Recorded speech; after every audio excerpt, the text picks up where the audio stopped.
पहला पाठ उत्पत्ति ग्रंथ। याकूब ने अपने पुत्रों को यह आदेश दिया, मैं शीघ्र ही अपने पितरों में सम्मिलित हो जाऊंगा। मुझे मेरे पूर्वजों के साथ एफ्रोन नामक हित्ती के खेत की गुफा में दफनाओ। वह गुफा कनान देश में मामरे के पूर्व मकपेला के खेत में है। इब्राहिम ने उसे निजी मकबरे के लिए एफ्रोन हित्ती से खरीदा था। वहाँ इब्राहिम और उनकी पत्नी दफनाए गए। वहाँ इसहाक और उनकी पत्नी रिबेका दफनाए गए और वहाँ मैंने लेया को दफनाया। यूसुफ के भाई अपने पिता के देहांत के बाद आपस में कहने लगे, हो सकता है कि यूसुफ हमसे बैर करे और हमने उनके साथ जो बुराई की है उसका बदला चुकाए। इसलिए उन्होंने यूसुफ के पास यह संदेश भेजा, मरने से पहले आपके पिताजी ने आपको यह संदेश कहला भेजा था, तुम्हारे भाइयों ने तुम्हारे साथ अन्याय किया है। मेरा निवेदन है कि तुम अपने भाइयों का अपराध और पाप क्षमा कर दो। इसलिए आप अपने पिता के ईश्वर के सेवकों के अपराध क्षमा कर दीजिए। उनकी ये बातें सुनकर यूसुफ फूट फूट कर रोने लगा। यूसुफ के भाइयों ने स्वयं आकर उसे दंडवत किया और कहा, जैसा चाहे हमारे साथ वैसा करें, हम आपके दास हैं। यूसुफ ने कहा, डरिए नहीं, क्या मैं ईश्वर का स्थान ले सकता हूँ? आपने हमारे साथ बुराई करनी चाहिए, किंतु ईश्वर ने उसे भलाई में परिणत कर दिया और इस प्रकार बहुत से लोगों के प्राण बचाए, जैसा कि आजकल हो रहा है। इसलिए डरिए नहीं, मैं आपके और आपके बच्चों को जीवन निर्वाह का प्रबंध करूंगा। इस प्रकार यूसुफ ने अपनी प्रेमपूर्ण बातों से उसकी आशंका दूर कर दी। यूसुफ और उसके पिता का परिवार मिस्र में निवास करता रहा। यूसुफ 110 वर्ष की उम्र तक जीता रहा और उसने तीसरी पीढ़ी तक एफ्राइम के बाल बच्चों को देखा और मनसे के पुत्र मकीर के बाल बच्चों को भी अपनी गोद में खिलाया।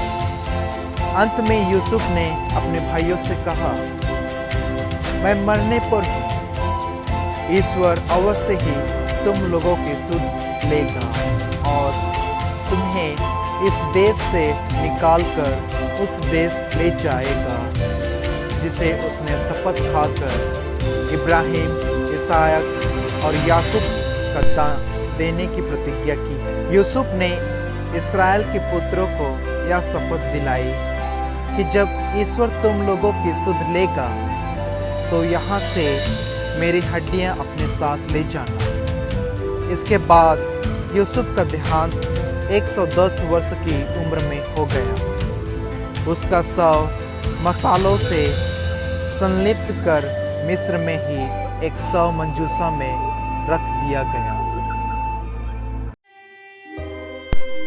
सुसमाचार संत मत्ती के अनुसार, न शिष्य गुरु से बड़ा होता है और न सेवक अपने स्वामी से। शिष्य के लिए अपने गुरु जैसा और सेवक के लिए अपने स्वामी जैसा बन जाना ही बहुत है।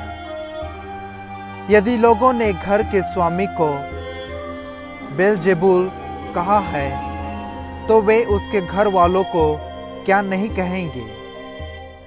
इसलिए उनसे नहीं डरो, ऐसा कुछ भी गुप्त नहीं है।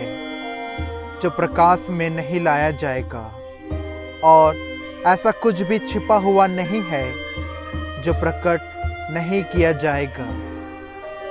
मैं जो तुमसे अंधेरे में कहता हूँ उसे तुम उजाले में सुनाओ। जो तुम्हें फुसफुसाहटों में कहा जाता है उसे तुम पुकार पुकार कर कह दो।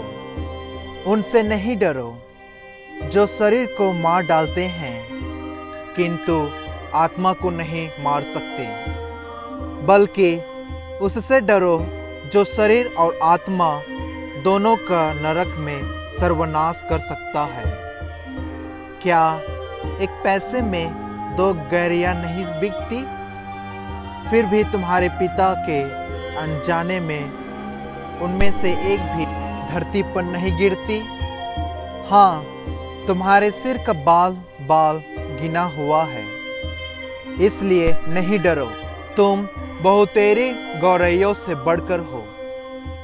जो मुझे मनुष्य के सामने स्वीकार करेगा उसे मैं भी अपने स्वर्गीय पिता के सामने स्वीकार करूंगा, और जो मुझे मनुष्य के सामने अस्वीकार करेगा उसे मैं भी अपने स्वर्गीय पिता के सामने अस्वीकार करूंगा। क्रिस्त में प्यारे भाइयों और बहनों, मिशन कार्यों की चुनौतियों और कठिनाइयों का वर्णन करने के बाद आज का सुसमाचार हमें हिम्मत और आशा की नई किरण देता है। और वह आशा यह है कि चाहे प्रभु के नाम के कारण हम पर कितने भी कष्ट और विपत्तियां आए, उन सब में ईश्वर हमारे साथ है। झूठ, अन्याय और अत्याचार के इस युद्ध में हम प्रभु हमारे साथ लड़ता है और अंत में हमें विजय दिलाएगा। प्रभु हमसे वादा करते हैं कि कोई भी तुम्हारे सिर का बाल भी बांका नहीं कर सकता। जब ईश्वर गौरैया जैसे छोटे छोटे पक्षियों और जीवों का इतना ख्याल रखता है, घास फूस को भी सुंदर फूलों में सजाता है, तो सोचो तुम्हारा कितना ख्याल रखेगा, जिसे उसने अपने ही प्रतिरूप में बनाया है, जिसे सारे सृष्टि में सर्वश्रेष्ठ बनाया है। उसने हमें अपनी हथेली पर खोद रखा है। हम उसकी आंखों की पुतली के समान हैं। प्रभु जब कहते हैं कि मेरा अनुसरण करो, इसका मतलब यह नहीं कि मैंने जो कहा है उसका पालन करो, बल्कि यह भी कि जैसा जीवन मैंने जिया है वैसा ही तुम भी जियो। अर्थात अगर प्रभु यीशु ने सत्य के लिए, न्याय के लिए, दूसरों के पापों के लिए कष्ट उठाया है, मौत को गले लगाया है, तो निश्चय ही अगर हम प्रभु यीशु के शिष्य हैं तो हमें भी उन्हीं हालतों से गुजरना पड़ेगा। गुरु कभी भी शिष्य से बड़ा नहीं हो सकता, और गुरु ने कष्ट उठाया है। अगर हमारे गुरु को क्रूस की कष्टकारी मृत्यु इस संसार ने दी है, तो हमें वही संसार कैसा अपना सकता है। लेकिन प्रभु यीशु हमें ये याद दिलाते हैं कि ये सिर्फ शरीर को मार सकते हैं, लेकिन आत्मा को नहीं। न्याय के दिन सबको हिसाब देना होगा। प्रभु से कृपा मांगो कि हम अपने जीवन में प्रभु यीशु का सच्चा अनुकरण कर सकें।